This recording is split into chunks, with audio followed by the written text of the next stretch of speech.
Check کرنا۔ الحمدللہ رب العالمین، صلاۃ والسلام علی رسول النبی الکریم وعلی آلہ واصحابہ اجمعین۔ الحمدللہ، الحمدللہ الذی ہدانا لہذا وما كنا لنهتدی لولا ان ہدانا اللہ۔ رب اشرح لی صدری ویسر لی امری واحلل عقدۃ من لسانی یفقہوا قولی، آمین یا رب العالمین۔ کل ہم نے سورہ فاطر کی آیت 5 کی تھی، ایک صرف آیت۔ اگر آپ بڑے غور سے دیکھیں تو اس آیت کی خاص بات کیا ہے بلا؟ جلدی بتائیں۔ اور ہم نے اتنا ٹائم کیوں لگایا ہے؟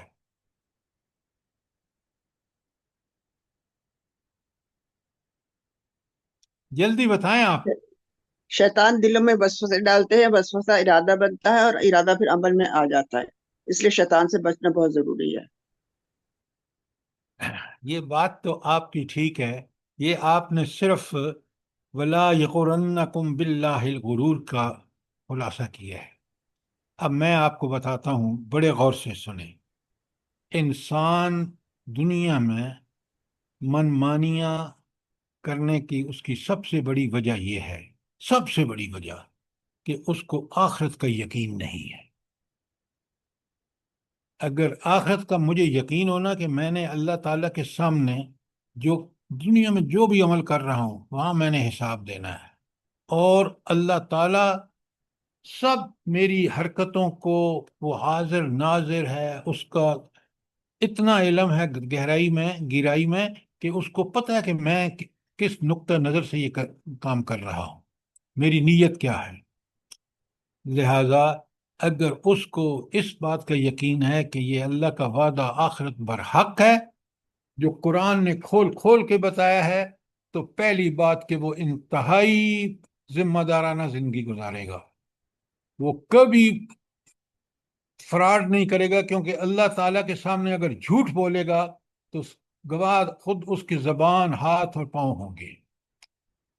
آج جو اللہ نے ہمیں دیے ہیں نا کہ ہم آخرت کما لیں، اگر ہم نے جہنم کمائی تو پھر وہاں یہ خود گواہی دیں گے، پہلی بات۔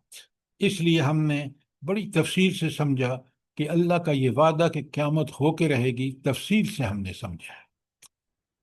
دوسری بات، برائیوں کی جو جڑ ہے نا وہ محبت دنیا ہے اور شیطان کے وسوسے ہیں۔ یہ بہت بڑے دو فیکٹر ہیں، دو عوامل ہیں جو ہمیں برائی کرنے کے لیے ہمارے اوپر بڑا سختی سے عمل کرتے ہیں۔ تو ہم نے قرآن میں جہاں جہاں آیا ہے کہ دنیاوی زندگی دھوکہ ہے، میں نے ساری آیات آپ کو بھیجی ہیں۔ شیطان کے بارے میں پوری طرح آگاہی ہمیں ہو گئی ہے، کیونکہ ہم نے پتہ چلا کہ قرآن میں جہاں جہاں یہ واقعہ آیا ہے، میں نے ساری سورہ بقرہ سے لے کے آخر تک جہاں جہاں آیا میں نے لکھوائی آپ کو، اور وہاں ہمیں پورے اس واقعے کو پڑھنے کے بعد خود ہماری زندگی، ہم کون ہیں، کہاں سے آئے ہیں، کہاں جائیں گے، کامیاب کب ہوں گے، ناکام کب ہوں گے، ساری تفصیلات اس میں موجود ہیں۔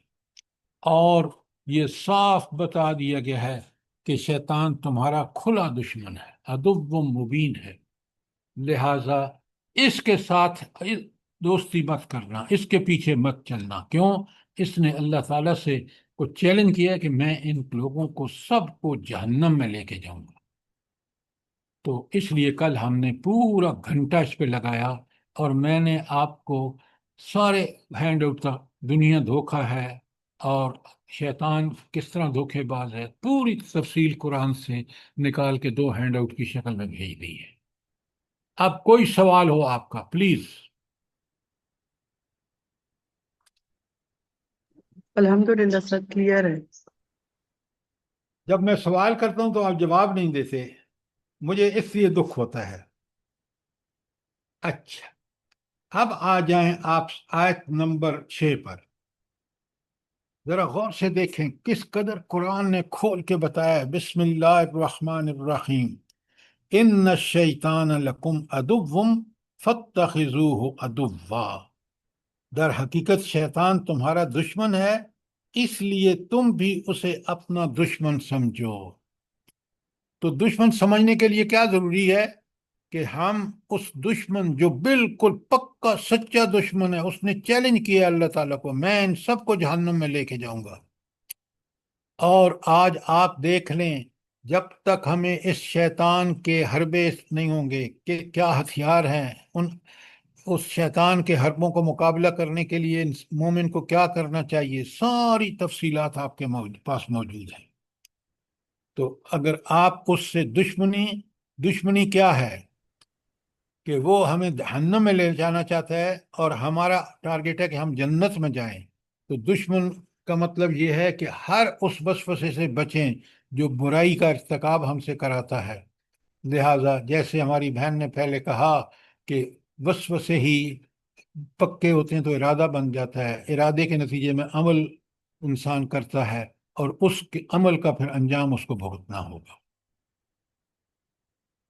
اللہ تعالیٰ دیکھیں کس طرح کھول کے قرآن میں بتایا ہے، قیامت کے دن میں اور آپ بالکل عذر پیش نہیں کر سکیں گے کہ جی ہمیں تو پتہ نہیں تھا، کھول کے آپ کے پاس سب موجود ہے۔ آگے آیت کے اگلے حصے میں اللہ تعالیٰ فرماتے ہیں انما یدعو حزبہ لیکونوا من اصحاب السعیر۔ تو پھر وہ کیا کرتا ہے؟ وہ تو اپنے پیروؤں کو، فالوورز کو اپنی راہ پر اس لیے بلاتا رہا ہے کہ وہ دوستیوں میں شامل ہو جائیں۔ آج آپ دیکھ لیں مسلمان دہریے جو ہو چکے ہیں، جو اللہ اور اس کے رسول کے احکامات کی پرواہ نہیں کرتے، وہ کس طرح شیطان کے دوست بنے ہوئے ہیں۔ اور یہاں جو ہے یہ یاد رکھیں کہ وہ دوست جو شیطان کا کام کر رہے ہیں، لوگوں کو، دوستوں کو، باقی دوستوں کو دعوت دے رہے ہیں کہ سینمے دیکھیں، ٹی وی دیکھیں، بے حیائی، عریانی، فحاشی، رزق حرام، یہ سارے حربے ہیں شیطان کے، اور جو انسان ان کو استعمال کر رہے ہیں وہ بھی شیطان کا کام کر رہے ہیں۔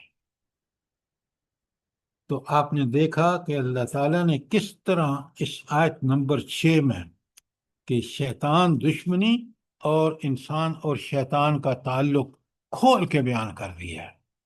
تو وہ دشمن ہے، اس کو دشمنی سمجھیں، ورنہ اگر آپ ایسی محفلوں میں بیٹھ کے غیبت کا ارتکاب کریں گے، پیٹھ کے پیچھے برائیاں کریں گے، یا ہر وہ عمل جو اللہ کو پسند نہیں ہے، جس کو اللہ نے منع فرمایا، اس کا ارتکاب کریں گے، تو پھر ہم بھی انہی میں سے ہوں گے۔ کوئی سوال آیت 6 کے بارے میں؟ شیطان کے حزب میں اس کے چیلے چانٹے بھی ہیں اور اس کی اولاد بھی شامل ہے۔ سب کچھ ہے، سب کچھ انسانوں میں، وہ تمام انسان جو آج بالکل وہ شیطان کا عمل کر رہے ہیں، آپ دیکھ لیں کہ وہی لوگ ہیں جو بالکل، قرآن کہتے ہیں من الجنت والناس، تو یہ وہی شیطان ہیں جو اللہ تعالی ہمیں معاف رکھے۔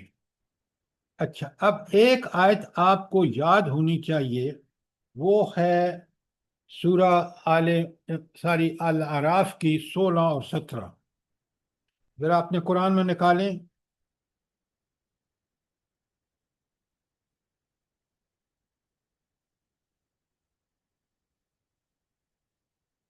الاعراف کی 16 اور 17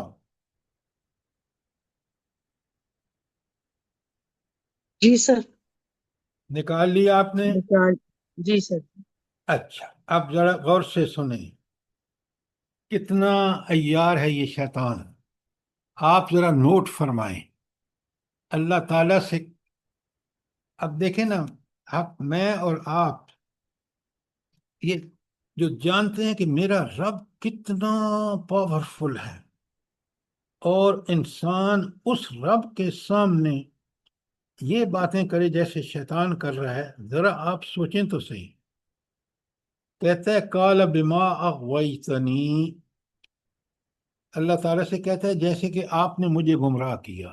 ذرا غور فرمائیں، حکم خود نہیں مانا، اور الزام کس پہ دھر رہا ہے؟ اللہ تعالیٰ پہ۔ اللہ تعالیٰ تو کبھی انسان کو غلط حکم دیتے ہی نہیں ہیں۔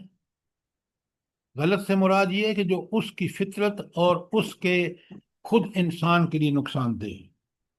اللہ پھر کہتا ہے، کیونکہ اب دیکھیں الزام اللہ پہ رکھنے کے بعد کہتے ہیں لَأَقْعُدَنَّ لَهُمْ صِرَاطَكَ الْمُسْتَقِيمَ، میں ان کے سیدھے راستے پر گھات لگا کے بیٹھا ہوں۔ ثُمَّ لَآتِيَنَّهُمْ مِنْ بَيْنِ أَيْدِيهِمْ وَمِنْ خَلْفِهِمْ وَعَنْ أَيْمَانِهِمْ وَعَنْ شِمَائِلِهِمْ وَلَا تَجِدُ أَكْثَرَهُمْ شَاكِرِينَ۔ ذرا نوٹ فرمائیں کہ اللہ سے کچھ چیلنج کر رہا ہے اور پھر کہہ رہا ہے میں ان اکثر کو آپ شکر گزار نہیں پائیں گے، دائیں سے آؤں گا، بائیں سے آؤں گا، آگے سے پیچھے۔ تو آپ نے دیکھا کہ یہ کوئی ایسا دشمن ہے، آپ جہاں بھی ان آیات کو سامنے رکھیں، جب تک آپ ان پہ عمل نہیں کریں گے آپ شیطان کو اپنا دشمن نہیں سمجھیں گے۔ اور آج آپ دیکھ لیں اکثر مسلمانوں نے اور بعض اچھے بھلے مسلمانوں نے بعض چیزوں میں جو ہے وہ شیطان کو اپنا ساتھی بنایا ہوا ہے۔ یہ تھی آیت نمبر 6، اور کوئی سوال ہو آیت نمبر 6 کے بارے میں؟ آج سر یہ جو آیت مولوی نمبر صاحب 6 میں ہے کہ فَاتَّخِذُوهُ عَدُوًّا، یاد رکھو شیطان تمہارا دشمن ہے، تم اسے دشمن جانو، یعنی کہ کوئی معمولی بات نہیں ہے، اس کو پکا سمجھ لو کہ یہ تمہارا پکا دشمن ہے اور ہر اس بات سے بچو، یہی بات ہے۔ یہ بات آپ کی بالکل ٹھیک ہے، لیکن اس پر اللہ تعالیٰ دوسری جگہ کہتا ہے کہ میرے بندوں پر اس کو کوئی زور نہیں، قرآن ہی میں کہتا ہے۔ اس کا مطلب ہے کہ جو اللہ تعالیٰ کا بندہ بن جاتا ہے، اللہ تعالیٰ کا وفادار غلام بن جاتا ہے، شیطان اس کو نہیں ورغلا سکتا۔ شیطان انہی لوگوں کو ورغلا سکتا ہے جو اللہ کے راستے کو چھوڑ کر گمراہی کا راستہ اختیار کریں۔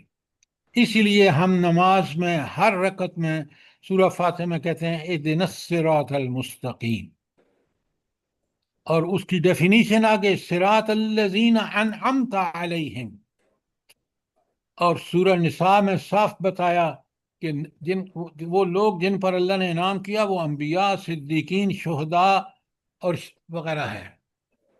لہذا اب ہم اللہ کے رسول صلی اللہ علیہ وسلم کو جب اس کے اسوہ حسنہ کو تسلیم کر کے اس جیسے اعمال کریں گے اللہ کی رضا کے لیے، تو انشاءاللہ خود بخود اللہ تعالی ہمیں شیطان سے بچائے گا۔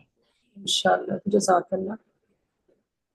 اچھا، اب آئیے آیت نمبر 7 پر۔ اللہ تعالیٰ فرماتے ہیں الذین کفروا لہم عذاب شدید، وہ لوگ جو کافر ہوئے ہیں ان کے لیے عذاب شدید ہے، سخت عذاب ہوگا۔ آپ ذرا مجھے یہ بتائیں یہاں کفرو کا مطلب کیا ہے؟ سوچ کے جواب دیجئے۔ اوپر سے سر جنہوں نے شیطان کو اپنا دوست بنایا، ہاں، شیطان یہ ہیں وہ لوگ جنہوں نے اللہ کو چھوڑ کر شیطان کے پیچھے چلے۔ تو کفرو کا مطلب یہاں بالکل اوپر سے آپ آیات کو دیکھ لیں تو شیطان کے دوستوں کے لیے عذاب شدید ہے۔ سبحان اللہ، سبحان اللہ۔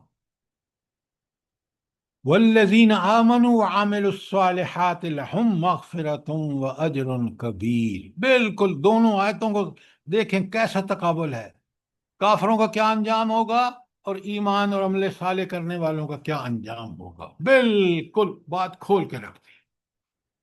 قرآن کا انداز دیکھیں سمجھانے کا۔ وہ جو سورہ انفال کی آیت نمبر غالباً 2 ہے، وَإِذَا تُلِيَتْ عَلَيْهِمْ آیَاتُهُ، جب ان کے سامنے آیات پڑھی جاتی ہیں زَادَتْهُمْ ایمانا، ان کا ایمان بڑھ جاتا ہے۔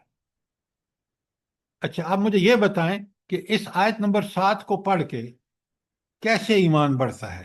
کیا چیز ہے جو ہمارے ایمان کو بڑھاتی ہے؟ کہ ہمیں بہت بڑا اجر بھی ملے گا اور ہماری مغفرت بھی کی جائے گی۔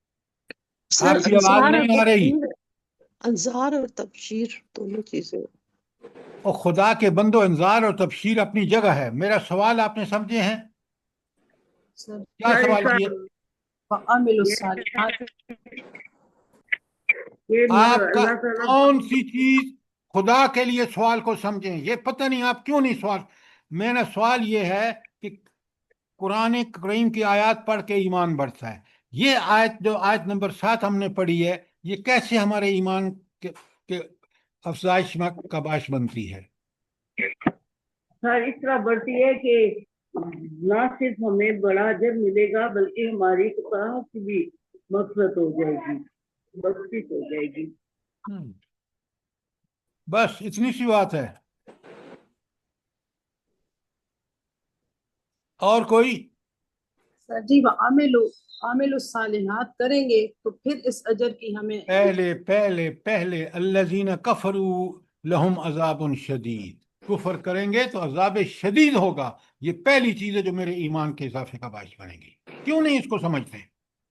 وہ تو بعد کی بات ہے کہ کفر سے بالکل بچ کے اور اللہ پر یقین کرتے ہوئے اس کی رضا کے لیے ایمان و عمل صالح کروں گا.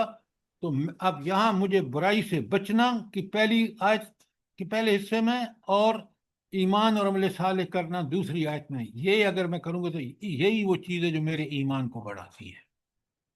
آپ ایک ایک آیت کو سمجھ کے پڑھیں، غور کریں، پڑھیں کہ میرے ایمان میں اضافہ یہ ہے کہ میں اللہ کے احکامات پر عمل کرنے میں کوئی کسر اٹھا نہ رکھوں، اس کی رضا کے لیے ہر نیک عمل کروں، اسی کی رضا کے لیے ہر برائی سے بچوں.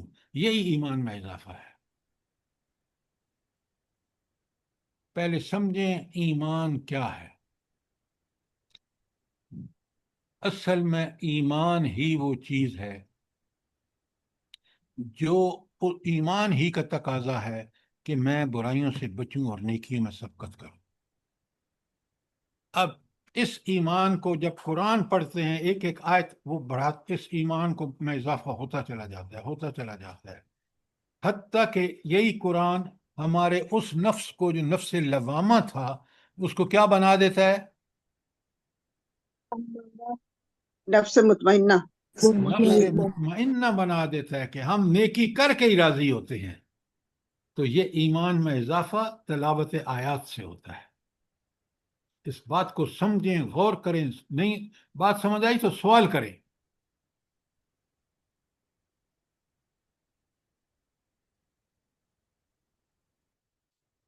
آیت نمبر 8 7 پہ کوئی سوال؟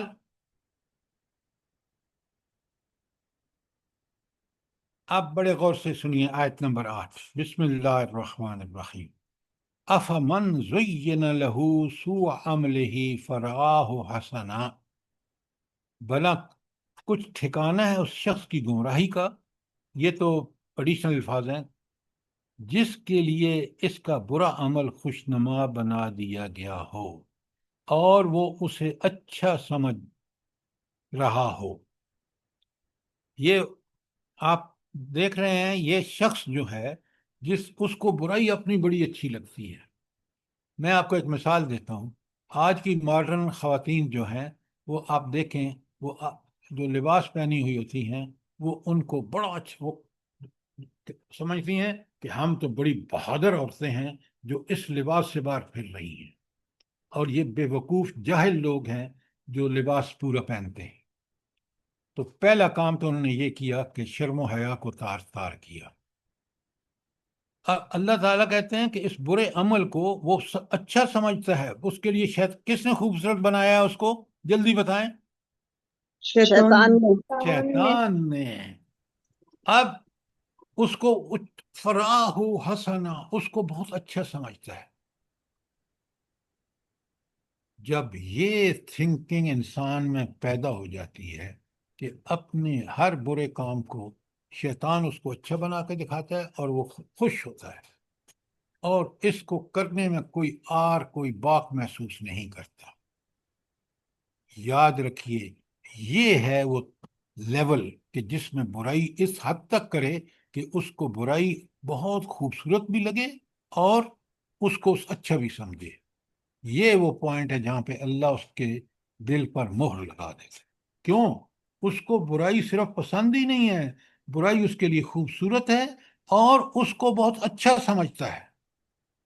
یہ ہے وہ پوائنٹ جہاں پہ، ورنہ اللہ تعالیٰ نے تو قرآن اور نبی کو بھیج کے ہماری فطرت کو کتنا صاف ستھرا بنایا، نیکی ہمیں پسند ہے، برائی سے ہمیں نفرت ہے، اس کے باوجود جو انسان اللہ کے ان احسانات جو صرف نعمت جو ہدایت کے حوالے سے ہیں ان کی جب خلاف ورزی کرتا ہے، اور خلاف ورزی بھی کس حد تک کہ اس کو وہ خوبصورت لگتی ہے برائی، اور اس کو کرنے کے بعد اس کے دل و دماغ میں بہت سرور محسوس ہوتا ہے۔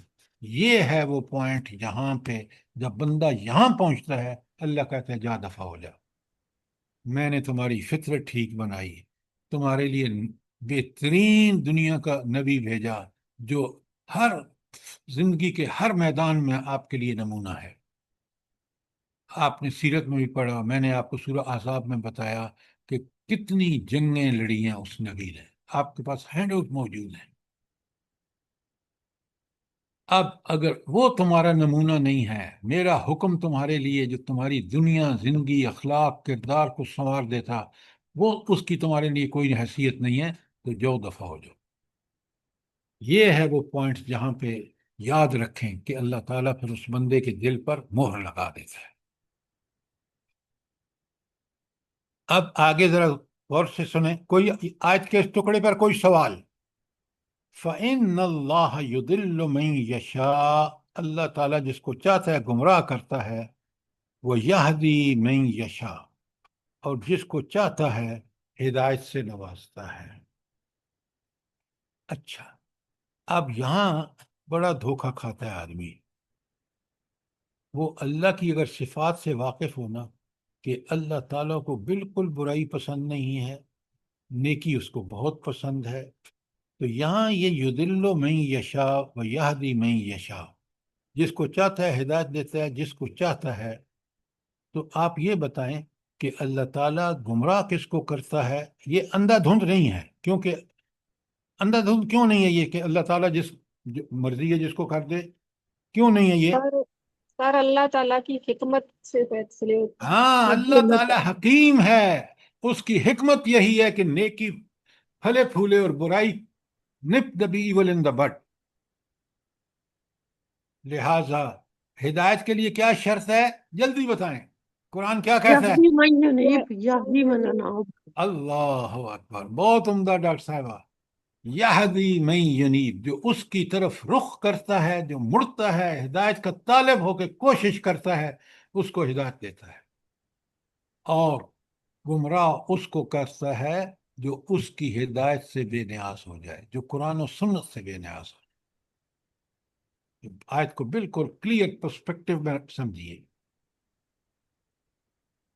تو اللہ تعالیٰ فرماتے ہیں یہ جو دو چیزیں آپ اپنے نبی سے کہتے ہیں کہ ایک تو پہلی کہ جو شخص برائی اس کو بھلی لگے اور وہ کرے، اور دوسرا یہ صفت اللہ تعالیٰ کی کہ ہدایت کے بھی کچھ اصول ہیں جس کے تحت اللہ تعالیٰ فیصلے فرماتے ہیں ہدایت کے لیے، اور گمراہی کے بھی کچھ اصول ہیں۔ تو اللہ تعالیٰ اپنے نبی سے کہتے ہیں جب میں نے یہ فیصلے کر دیے فَلَا تَصْحَبْ نَفْسَكَ عَلَيْهِمْ حَسَرَاتٍ، تو پس اے نبی خواہ مخواہ تمہاری جان ان لوگوں کی خاطر غم و افسوس میں نہ گھلے۔ اچھا، نبی کریم صلی اللہ علیہ وسلم کی کیوں گھل رہی تھی جان؟ جلدی بتائیں، وجہ کیا تھی؟ ان کی خواہش تھی کہ ہر شخص ہدایت پا جائے اور جنت کا حقدار ہو جائے۔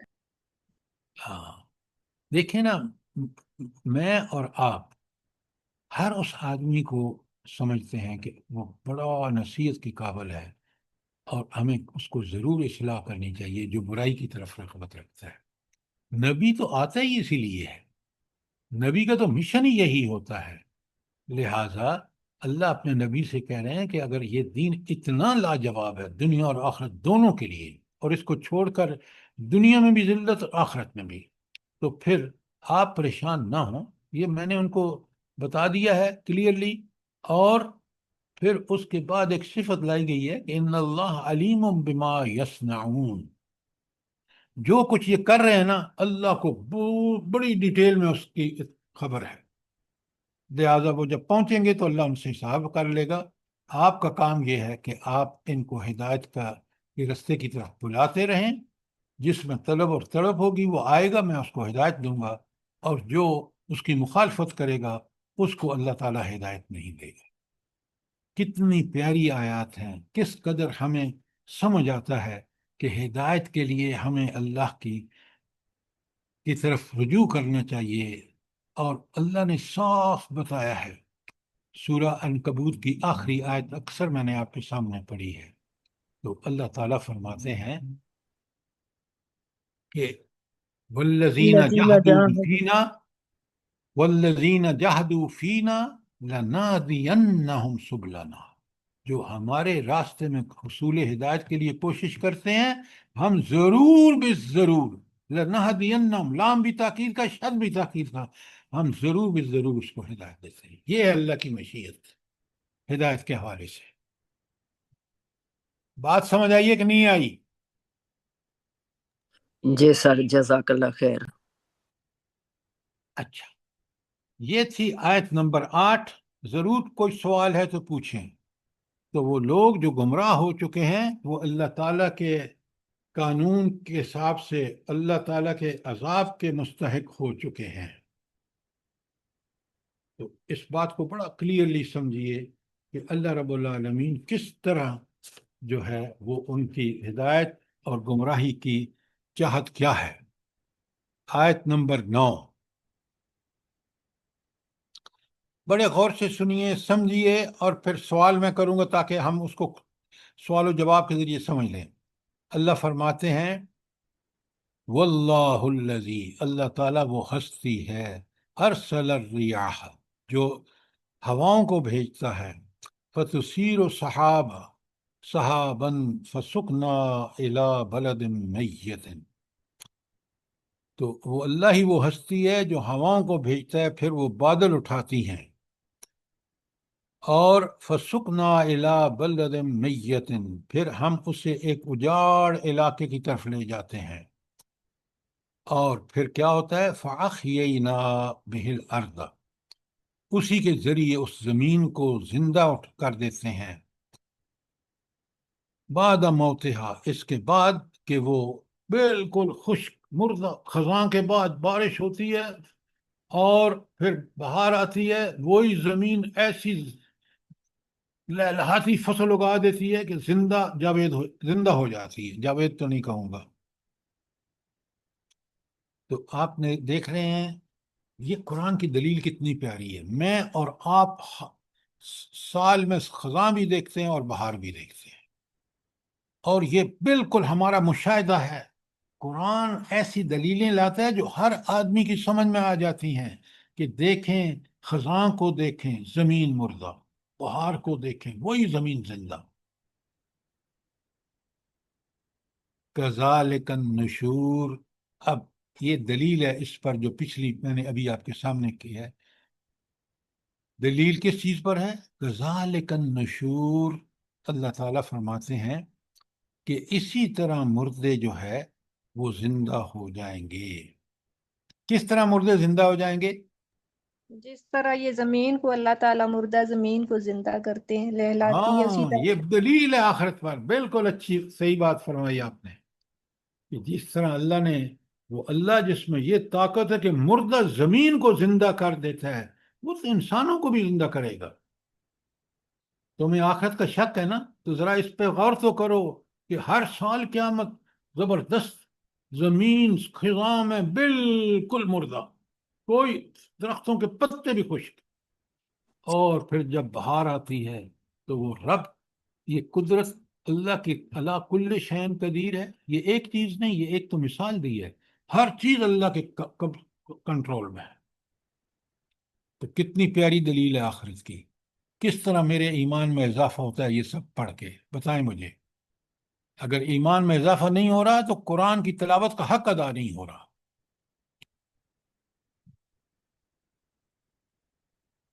کوئی سوال آیت نمبر 9 کے بارے میں؟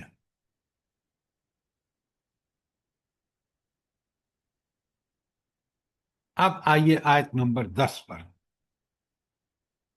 من کان یرید العزت فللہ عزت الجمیع، زبردست بات ہے، بڑے غور سے دیکھیں، قرآن نے وہ حق بیان کیا ہے جو کوئی اور بیان کر نہیں سکتا. کیوں؟ نہ اس کے پاس طاقت، نہ قدرت، نہ حکمت، نہ عقل، نہ علم. اللہ کے پاس یہ سب چیزیں، اللہ انہی کا سورس ہے. اس لیے فرماتے ہیں اللہ تعالیٰ، جو کوئی عزت چاہتا ہے فَلِلَّهِ عزت الجمیع، تو ساری کی ساری عزت اللہ تعالیٰ کے پاس ہے. دوسری جگہ اللہ تعالیٰ کیا کہتا ہے عزت کے حوالے سے؟ جلدی بتائیں. آپ سب قرآن کے ماشاءاللہ طالب علم ہیں. ان العزت للہ ورسولہ والمؤمنین. بہت عمدہ، بہت عمدہ. عزت تو اللہ کے لیے ہے. اب جب اللہ کے پاس عزت ہے تو وہ سب سے پہلے اپنے سب سے فرمانبردار بندوں کو عزت دیتا ہے، وہ رسول ہیں. سر جی سورہ نساء کی آیت ہے نا 139، جی بالکل. الذین یتخذون الکافرین اولیاء من دون المؤمنین ایبتغون عندهم العزة فإن العزة للہ جميعا. یہ تو جو آیت اس نے پڑھی ہے نا ہماری بہن نے، ام عبداللہ نے، وہ آیت آپ دیکھیں، کیونکہ عزت اللہ، اس کے رسول اور اس کے، یہ جو آیت آپ پڑھ رہی ہیں یہ تو یہ اسی کی تشریح ہے. سر ان اکرمکم عند اللہ اتقاکم، یہ بھی ہے. پلیز دیکھیں، ڈھیر ساری آیتیں آپ جب پڑھ دیتے ہیں نا تو سامنے والے کو کچھ پتہ نہیں چلتا. پہلے بات کو کھول کے رکھتے ہیں جہاں بیان ہوئی ہے. تو اللہ کے پاس عزت ہے. اللہ جب تک اپنی عزت کو تقسیم کرتا ہے جو اس کے پاس ہے، تو سب سے پہلے اس کے حقدار جو اللہ کا پیغام پہنچاتے ہیں انسانوں تک بذریعہ وہی، وہ رسول ہے. پھر اللہ کہتے ہیں وہ جو اس کو ایکسیپٹ کر کے زندگیاں اس کے مطابق کر دیتے ہیں، پھر اللہ ان کو عزت دیتا ہے. آج بھی آپ دیکھ لیں، حضور نبی کریم صلی اللہ علیہ وآلہ وسلم کو عزت وہ اللہ نے دی ہے کہ 100 بہترین انسانوں، تاریخ انسانی میں جو بہترین 100 انسان ہیں اس میں سر فہرست کون ہے بلا؟ نبی صلی آپ اللہ صلی اللہ علیہ علیہ وسلم. اللہ تعالیٰ کے رسول صلی اللہ علیہ وسلم. دیکھیں آج بھی کافر بھی دنیا میں اگر گریڈ کریں تو وہ ان کو اس کے بغیر کوئی چارہ نہیں ہے کہ وہ لکھیں کہ سب سے بہترین انسان تاریخ کا محمد رسول اللہ صلی اللہ علیہ وسلم. پھر میں اور آپ دیکھیں کیا شان ہے صحابہ اور صحابیات کی، کیا شان ہے ان سارے دین کے کام کرنے والے جو ہمارے معزز سلف صالحین ہیں. کس ادب سے ہم نام لیتے ہیں. اچھا، یہ پہلی بات تو کہی نا، عزت اسی کے لیے. اور پھر سنیں، الیہ یصعد الکلم الطیب، طیب وہ وعمل الصالح یرفعہ، تو اس کے ہاں جو چیز اوپر چڑھتی ہے وہ صرف پاکیزہ قول اور عمل صالح اس کو اوپر چڑھاتا ہے. پاکیزہ قول قرآن، سنت، اس سے متعلق ساری چیزیں. تو اللہ تعالیٰ جب ہم ایمان کے حالت میں یہ سب کام کرتے ہیں تو یہ سب چیزیں اوپر اللہ تعالیٰ کے پاس پہنچتی ہے. کتنا بڑا اعزاز ہے ایمان اور عمل صالح کرنا. اور پھر قرآن کس طرح تقابل کرتا ہے. یہاں تو میرے اور آپ کے لیے کتنا بڑا اللہ تعالیٰ نے انسینٹیو دیا ہے کہ تم کلمہ طیبہ سے جب بات کرو گے تو وہی مجھ تک پہنچے گا. اور والذین یمکرون السیئات، اور وہ لوگ جو دنیا میں برائیاں کرتے ہیں، لہم عذاب شدید، ان کے لیے بڑا سخت عذاب ہے. وَمَكَرُوا أُولَٰئِكَ هُوَ الْيَبُورُ، اور ان کا مکر خود ہی غارت ہونے والا ہے. تو جو بھی انسان اللہ کے دین کے خلاف کام کرتا ہے وہ مکر ہے، وہ فریب ہے، اور اس کا کبھی اچھا انجام نہیں ہوتا. آپ دیکھ لیں آج دنیا میں کس قدر مصیبتیں اور کس قدر ہلاکتیں ہو رہی ہیں. یہ ساری کی ساری ہماری وہ چالیں ہیں جن کا نتیجہ یہ ہلاکتیں ہیں، جن کا نتیجہ یہ فساد ہے۔ آپ اپنے ملک کو دیکھ لیں تو قرآن کتنا برحق ہے، اور یہی وہ چیز ہے جو میری رہنمائی کے لیے ضروری ہے۔ اگر میں نے اس کو چھوڑ دیا تو اس سے بڑی کوئی بدبختی نہیں ہوگی۔ یہ ایمان پہلے کہ فکر سیدھی ہو گئی، اس کے بعد جوارے سے جو بھی میں عمل کروں گا اس کو اس ایمان کے مطابق کروں گا تو دنیا بھی میری سنور جائے گی، میں بہترین انسان بن جاؤں گا۔ میں اپنے معاشرے کے لیے، گھر کے لیے، بچوں کے لیے، بیوی ہے تو اپنے خاوند اور اپنے بچوں کے لیے بہترین اخلاق اس کو ملے گا، بہترین عقیدہ ہوگا، بہترین عمل ہوگا جو اللہ کے پاس پہنچے گا، تو قیامت کے دن وہ اللہ کے ہاں دنیا میں بھی اور آخرت میں بھی اجر پائے گا۔ لیکن اگر وہ اللہ کے دین کے خلاف چالیں چلے گا تو دنیا میں بھی تباہی اور آخرت۔ یہی وہ مکر اولئک هو یبور، ان کا مکر، ان کی چالیں خود ہی غارت ہونے والی ہیں۔ کوئی سوال آیت نمبر 10 کے بارے میں؟ شاباش۔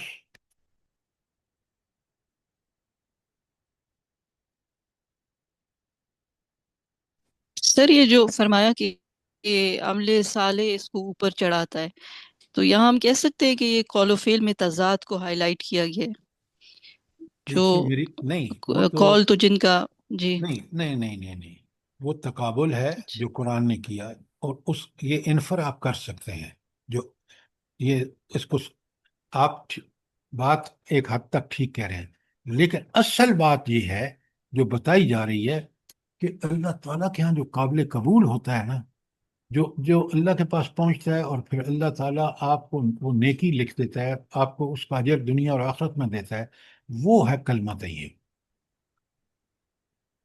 کلمہ طیب جو ہے، پھر اس کی ڈیفینیشن کیا ہے کہ اس پر یقین پہلے سمجھ آنا چاہیے، اس کے بعد اس پر یقین اور اس کے مطابق عمل۔ اب بات سمجھ آ گئی ڈاکٹر صاحبہ؟ جی سر ٹھیک ہے، جزاک اللہ۔ اچھا، اب ہم چلتے ہیں آیت نمبر 11 پہ، اگر کوئی سوال ہے تو ضرور پوچھیں۔ اللہ تعالیٰ انسان کو بار بار یاد دلاتا ہے۔ یہ جو آیات انفس ہے نا، یہاں پہ بڑے غور سے سنیں۔ واللہ خلقکم، اللہ کون سی ہستی ہے؟ جس نے تمہیں پیدا کیا من تراب، مٹی سے۔ وہ جو پہلے ڈھانچہ اللہ تعالیٰ نے انسان کا بنایا نا، جس میں اپنی روح پھونکی تو پھر وہ انسان بن گیا، تو اس کا حوالہ ہے وَخَلَقَكُم مِّن تُرَابٍ ثُمَّ مِن نُطْفَةٍ۔ اب اس کی نسل کو جب جاری اور ساری فرمایا تو پھر کیونکہ اللہ نے تو ایک آدم کو مٹی سے بنایا، اس کے بعد اولاد آدم جو ہے وہ اس نطفے کا مرہون منت ہے جو اللہ تعالیٰ نے اس کے اندر ماں اور باپ دونوں کے اندر رکھا، اور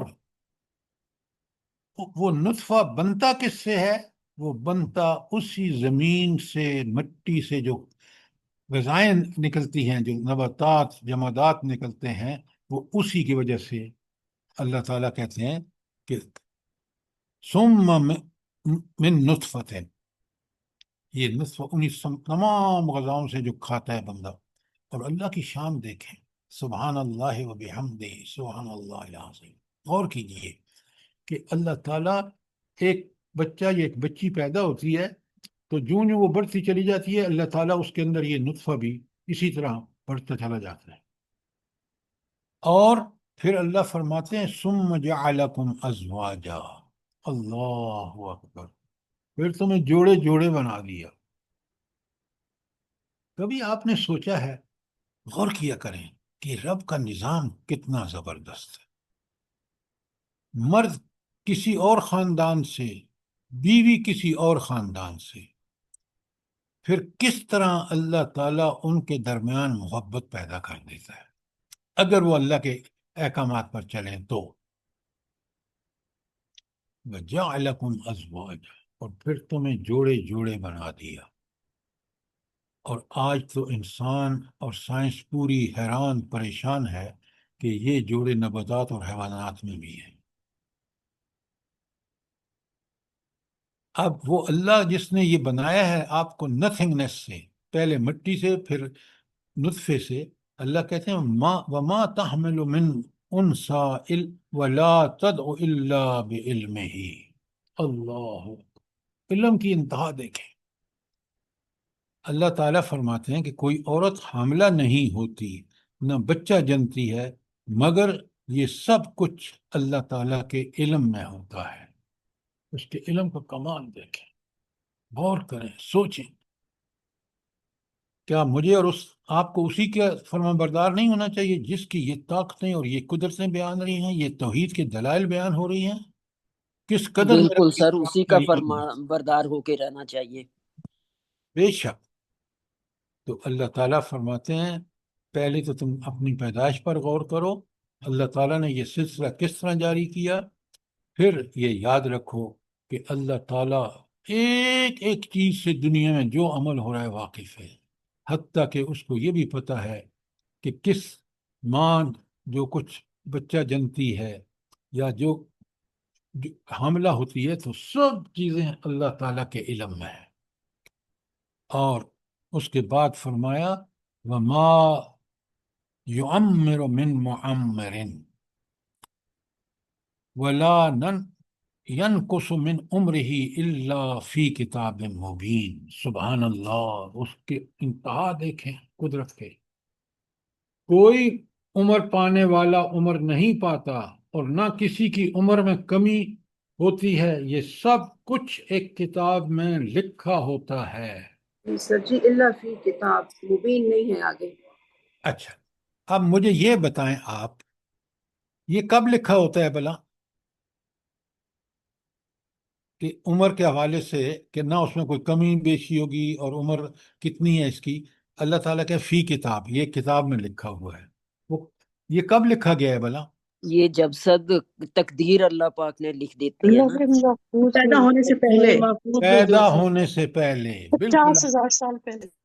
تو اب آپ مجھے بتائیں کہ کتنا کمال ہے اس اللہ کا جس نے اس وقت اتنا مستقبل کا علم تھا کہ اس شخص کے کہاں رہنا ہے، کہاں کھانا ہے، کیا رزق ہوگا، اس کا کیا عقیدہ ہوگا۔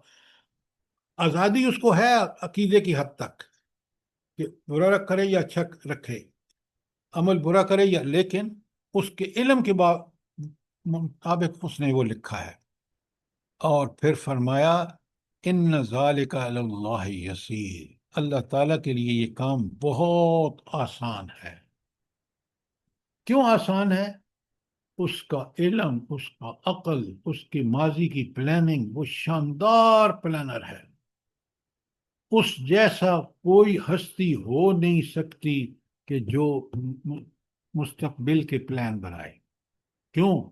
عقل اس کے پاس، حکمت اس کے پاس، اختیار اس کے پاس۔ سبحان اللہ وبحمدہ، سبحان اللہ العظیم۔ تو کیا یہ توحید کے کیسے زبردست دلائل ہیں؟ اس سے میرا اور آپ کا ایمان کس قدر پختہ ہوتا ہے؟ ہوتا ہے نہیں ہوتا؟ جلدی بتائیں۔ بالکل ہوتا ہے سر جی۔ جی سر جی ہوتا سر ہے۔ جی بالکل بالکل ہوتا ہے۔ سر۔ آپ سوچیں، سر ابھی آپ کلاس میں سوچیں، بیٹھے۔ آپ بڑے غور سے مجھے بتائیں، کوئی اور کتاب ہے جو آپ کو یہ حقائق اس طرح تعارف رب کا کرائے، کائنات کا کرائے جو اس نے بنائی ہے، اس کے اندر جو اصول رائج ہیں اس کے بارے میں، سوائے قرآن کے کوئی کتاب ہے؟ بتائیں مجھے۔ بالکل بھی سر نہیں ہوتا۔ سر تو یہ ہم لوگوں کی بد نصیبی ہے جو قرآن کو اس طرح پڑھتے نہیں ہیں، سمجھتے ہی نہیں ہیں۔ اور بہت سر بڑی بد نصیبی ہے۔ اتنی زبردست بات ہے کہ پیدا ہونے سے لے کے عمر کو بھی اللہ تعالیٰ بتا رہا ہے کہ تمہاری عمر زیادہ ہو یا کم ہو، سب کچھ اسی کو ہی پتا ہے نا، اور تو کسی کو نہیں پتا۔ زرتاج صاحبہ، یہ صرف ایک بات اللہ نے بتائی ہے تاکہ جی انسان غور کرے، سمجھے، اس کے ایمان میں اس پکا سچا ایمان ہو کہ وہ رب جو کچھ کرتا ہے وہ۔ آپ ذرا آیات کائنات پہ غور کریں، آیات انفس پہ غور کریں، اپنی پیدائش پہ غور کریں جو پہلی آیت میں گزر چکا ہے۔ اللہ اکبر، اللہ۔ سبحان اللہ۔ انسان کہتا ہے مجھے جھکنے کے لیے یہ آستانہ کافی ہے، بس کچھ مجھے کہیں اور کسی کو الہ بنانے کی ضرورت نہیں ہے، اسی کی مرضی کے مطابق چلوں کیونکہ یہی برحق ہے۔ اللہ تعالیٰ اس لیے تو کہتا ہے کہ اختیار سارا میرے پاس۔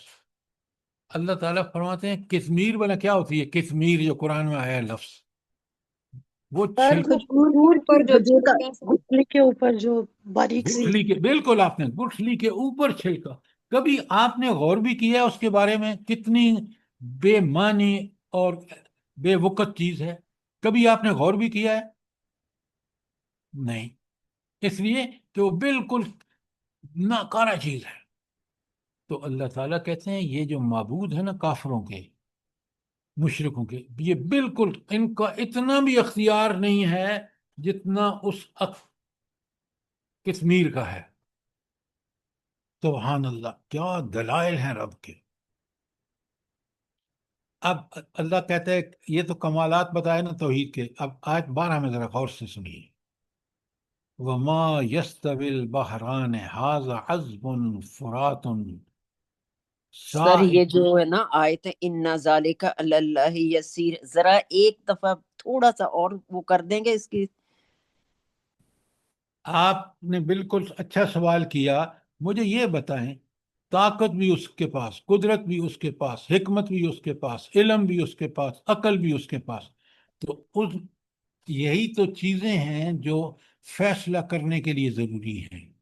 تو اس کے لیے تو سب اس لیے آسان ہے کہ ساری طاقتیں اور قدرتیں تو اسی کے پاس ہیں، ان کا منبع وہی ہے، وہ حق کرتا ہے، وہ حق کہتا ہے، لہٰذا یہ اس کے لیے یہ سارا کہ بندے کو پیدا ہونے سے پہلے یہ کون پیدا ہوگا، کیسا ہوگا، نیک ہوگا، بد ہوگا، اپنی اجازت، اللہ کی دی ہوئی اجازت کے بعد کیا کرے گا، تو یہ سارا اس کو پتہ ہے اور اس نے لکھ دیا ہے۔ اس لیے آسان ہے اس کے لیے کہ اس کے پاس وہ سارے ذرائع اور وسائل ہیں۔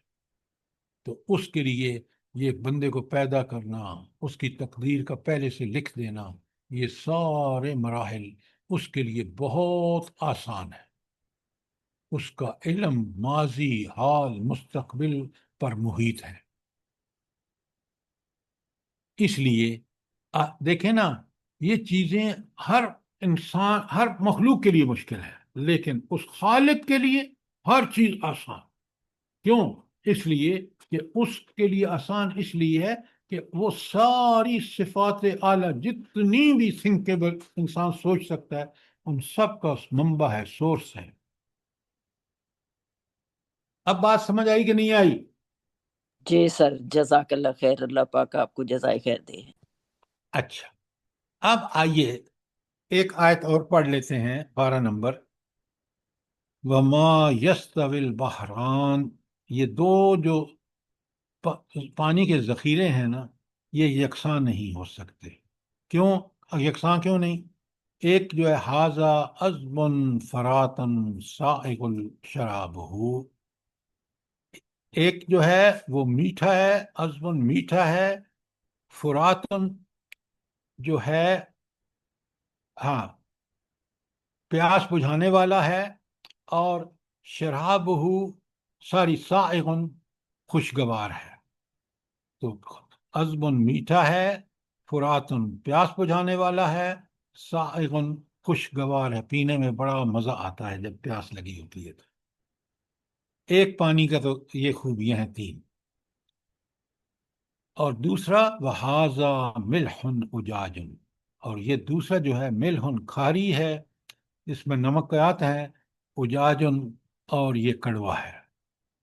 اب دو اللہ تعالیٰ کہتے ہیں کہ دو پانی کے ذخیرے ہیں، اور اللہ پوچھتے ہیں کیا یہ برابر ہیں؟ ما یستوی، یہ برابر ہرگز نہیں ہے۔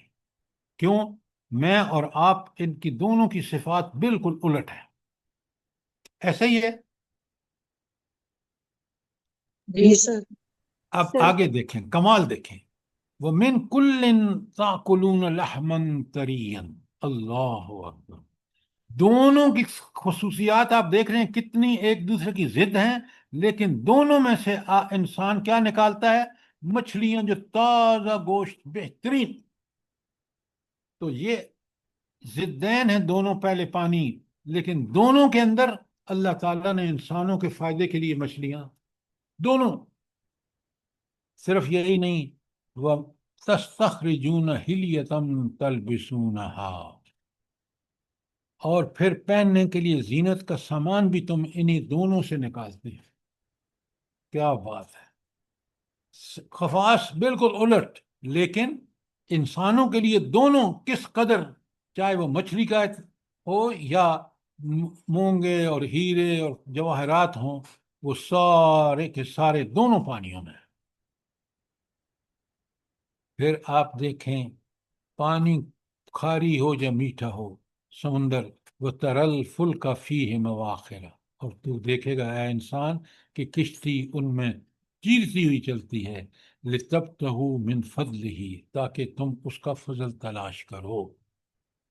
یہ جتنا بھاری سامان ہے، گاڑیاں، اکوپمنٹ، جتنا بڑے ٹینک اور جو بھی آپ دیکھ لیں، یہ بحری جہازوں کے ذریعے پہنچایا جاتا ہے ایک جگہ سے. تو یہ سارا کچھ کیوں ہے؟ ایک مثال دی ہے، لعلکم تشکرون، تاکہ تم اس اللہ کا شکر کرو کہ جس نے کھاری ہو یا پانی یا میٹھا ہو، دونوں میں مچھلیاں تمہارے لیے، دونوں میں تمہارے لیے مونگے اور ہیرے اور جواہرات. اور پھر سب سے بڑی بات کہ اسی پانیوں میں، چاہے کھاری ہو یا میٹھا ہو، آپ دیکھیں کہ کس قدر جہاز رانی ہوتی ہے. تو یہ ساری چیزیں کس لیے ہیں؟ تاکہ تم شکر کرو. تو شکر کا ثبوت کیا ہے کہ میں اور آپ شکر کرتے ہیں؟ کیا کرنا ہوگا ہمیں؟ اللہ کے احکام کے مطابق چلے. ہاں، اللہ کے اطاعت گزاری. شکر یہ ہے کہ اس کے احکامات کے مطابق تم زندگی گزارو. کیوں؟ وہ اتنا بڑا محسن ہے. ایک آیت کے اندر جو چیزیں بتائی ہیں ذرا غور کریں آپ. کوئی سوال، پوری طرح سمجھیں، بات کو پوری طرح سمجھائیں تاکہ سننے والا اس اللہ کے احسانوں پر دیکھیں نا. کتنے دونوں ضد ہیں سمندر، ایک پانی میٹھا ہے اور ایک کھاری ہے، لیکن انسان کے لیے اللہ تعالیٰ نے اس کو کس طرح مفید بنا دی ہے، دونوں کو بیک وقت. حالانکہ وہ ضد ہیں ایک دوسرے کی، لیکن انسان کے لیے اللہ تعالیٰ نے ان دونوں چیزوں کو. تو یہ اللہ تعالیٰ کی قدرت اور اس کی حکمت کے ثبوت ہیں کہ وہی الہ ہے. توحید یہ پڑھ کے اور اللہ کی یہ صفات کو سمجھ کر ہی میں اور آپ پوری طرح آگاہی حاصل کرتے ہیں. بے شک سر انسان ہوتی اس کی کی عقل قدرت دنگ رہ کی. جاتی ہے پروردگار کس طرح یہ جوڑتا ہے اب زمین و آسمان کو، اور پھر دریاؤں کو، اور یہ زیورات کو، اور کشتیوں کو. سبحان اللہ، کس سر جی قدر. کتنی بڑی قدرت نظر آ رہی ہے کہ دیکھیں پانی تو کڑوا ہے، کھاری ہے، لیکن اس کا گوشت جو ہے اس کے اندر اس کا کوئی اثر نہیں جا رہا. اتنا بڑا کمال ہے رب کا. یہی دیکھیں نا، یہ چیزیں جب آپ قرآن کو پڑھیں گے، سمجھیں گے، تو میری سمجھ میں آئیں گی، اور میں اس رب کے سامنے جھکتا چلا جاؤں گا کہ کمال ہے. پچھلی آگے آیت دیکھیں. میں آیت انفس کا ذکر تھا، اس میں آیت کائنات کا ذکر ہے. بالکل آپ نے صحیح کہا. اب آیت کائنات کو آگے دیکھیں، آیت نمبر 13 دیکھیں، وہ بھی پڑھ لیتے ہیں، ٹائم ہے. یولج اللیل فی النہار، اللہ اکبر اللہ. آپ نے، ہم کیونکہ یہ سب اللہ نے ہمارے دے دیا ہے، ہم کبھی غور نہیں کرتے. یہ دن کیسا روشن سورج کی وجہ سے، یہ رات کیسی اندھیری، ہماری نیند کے لیے کتنی ضروری تھی. اس نے دنیا بنانے کے ساتھ ساتھ ان تمام چیزوں کو رکھ دیا. یولج اللیل فی النہار، وہ دن کو، ہاں لیل، رات کو دن میں داخل کرتا ہے. وہ یولج النہار فی اللیل، اور دن کو رات میں. وسخر الشمس والقمر، اور تمہاری خدمت پہ لگا دیے، مسخر کر دیے سورج اور چاند. کل یجری لاجل مسمى، ان میں سے ہر سورج اور چاند جو کچھ بھی ہے، یہ سارے جو ہیں وہ چلے جا رہے ہیں ایک مقررہ مدت کے لیے. یہ مقررہ مدت کا مطلب کیا ہے بلا؟ قیامت سر. ہاں، جب قیامت آئے گی تو یہ چاند سورج ستارے سب غائب. اللہ اکبر، اللہ. سوچیں وہ دنیا کیسی ہوگی، قیامت کتنی ہولناک اور خوفناک ہوگی. سوچیں.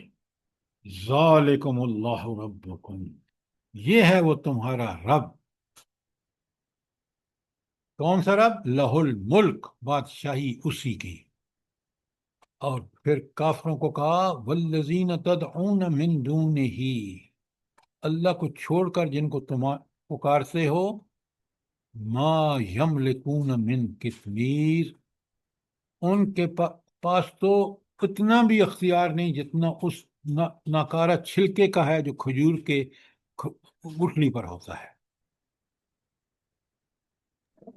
تو قطمیر سے مراد وہ پتلی سی جھلی ہے جو کھجور کی گٹھلی پر ہوتی ہے، لیکن اصل مقصود یہ ہے کہ مشرکین کے معبود کسی حقیر سے حقیر چیز کے بھی مالک نہیں. تو آپ نے دیکھا کہ قرآن کس طرح چیزوں کو بیان کرتا ہے، مشرکوں کے شرک کی کس طرح رد کرتا ہے، اور کیا دلائل لے کے آتا ہے ایسے جو ناقابل تردید ہے. سر قرآن میں ایک جگہ اسے مکڑی کے گھر سے بھی مشابہت دی گئی ہے. بڑے بڑے شرک کو اللہ تعالیٰ نے اتنا کھول کے بیان کیا ہے کہ مشرک اگر ذرا بھی غور سے دیکھے نا، ایسے دلائل ہیں کہ، لیکن ہمارے ذہن اتنے بند ہیں، دنیا میں اتنے غرق ہیں، اللہ تعالیٰ سے اتنے بے نیاز ہیں، اس کی رحمتوں کے احسانوں کا ذرا پاس نہیں ہے. یہ ہماری اس سے بڑی بدبختی کیا ہو سکتی ہے انسان کی؟ کتنے بے قیمت ہیں ذرا دیکھیں. میرا خیال ہے اب 5 منٹ رہ گئے ہیں، اور آج ہمارا کیونکہ آخری درس ہے. اب اگلا درس جو ہے وہ ہفتے کو عید ہے، اتوار کو عید ہے، منگل کو، سوموار کو آپ کی چھٹی ہوگی، منگل کو بھی، بدھ کو پھر اگلا درس ہوگا. آپ اچھی طرح نوٹ کر لیں تاکہ آپ کو کوئی پریشانی نہ ہو. انشاءاللہ. آج کے درس کے بعد چھٹی، اور عید کے بعد جو بدھ آئے گا اس کو پھر ہمارا درس ہوگا. اور آپ اس دوران ضرور پڑھیے وہ جو آپ کو میں نے صفات الہی کا پورا فہم حاصل کیجئے. روز آپ آیت الکرسی پڑھتے ہیں، اور سورہ حشر کی آیت 21 تا 24، سورہ تغابن، اور اسی طرح وہ سارے مقامات آپ کو پتہ ہیں، آپ ان کو پڑھیے. یہ ختم ہوگا تو انشاءاللہ میں اسی کو آپ کے سامنے کھولوں گا.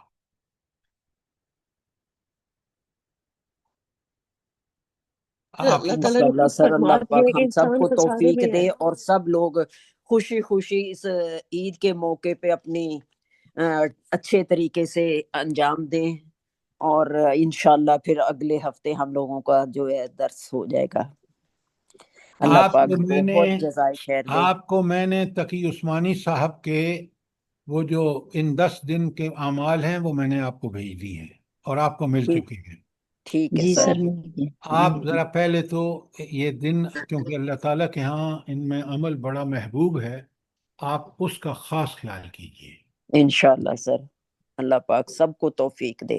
آمین. دوسرا، آپ اللہ تعالیٰ ہمیں پہلے تو ان اعمال کی توفیق عطا فرمائے، اور پھر یہ وہ دن ہیں، پتہ نہیں کل اگر آئندہ سال ہمیں یہ زندگی میں آئیں یا نہ آئیں، ہم ان سے بھرپور فائدہ اٹھا کے اللہ کا قرب حاصل کر لیں. اور سر آپ جی سب لنک بھی بھیج دینا، لنک بھی کافی آگے ہو گیا. آپ سب کو میری طرف سے آنے والی عید جو ہے وہ اللہ آپ کے لیے مبارک کرے، اور اللہ ہم سب کو بہترین ایک دعائیں کرنے کی توفیق عطا فرمائے. آمین یہ ثم بھی آمین دعائیں سر. کریں سر، جو اور لوگ ساتھیوں کے لیے بھی دعا کریں جو حج پہ گئے ہوئے ہیں، بخیر و عافیت سارے کام پورے کر کے اپنے گھروں میں آئیں. آمین ثم آمین آمین. ثم آمین. جزاک اور اللہ، عرفہ جزاک کے اللہ. روزے کے دن خاص طور پہ فلسطینیوں کو یاد رکھیں اور ان کے لیے گڑ گڑا کے دعائیں مانگیں. روزانے غز- یاد رکھتے ہیں، الحمدللہ، اللہ کا شکر ہے. غزہ کے اللہ پاک مسلمانوں ان کے کے لیے بھی آسانیاں. اپنے ملک میں اللہ تعالیٰ کے اس دین کے نفاذ کے لیے جو خیر و برکت کا سب سے بڑا ذریعہ ہے، اللہ تعالیٰ ہم سب کو ہدایت سے نوازے، ہم حکمرانوں کو، ججوں کو، تاکہ اس ملک میں فیصلے عین عدل اور انصاف کے مطابق ہوں۔ آمین ثم آمین۔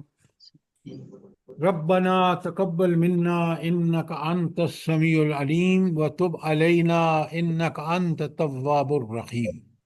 آمین ثم آمین۔ اللہ پاک آپ کو بھی بہت بہت جزائے خیر دے، آپ کو بھی عید مبارک ہم سب کی طرف سے۔ اللہ پاک آپ کو اپنی فیملی کے ساتھ اور بچوں کے ساتھ خوشیاں نصیب کرے، جزاک اور اللہ۔ ہم لوگ آمین ثم آمین۔ سب کو سب کو جو لوگ آپ سے ادھر جڑے ہوئے شامل ہیں ہیں، لوگ سب سب ہیں کے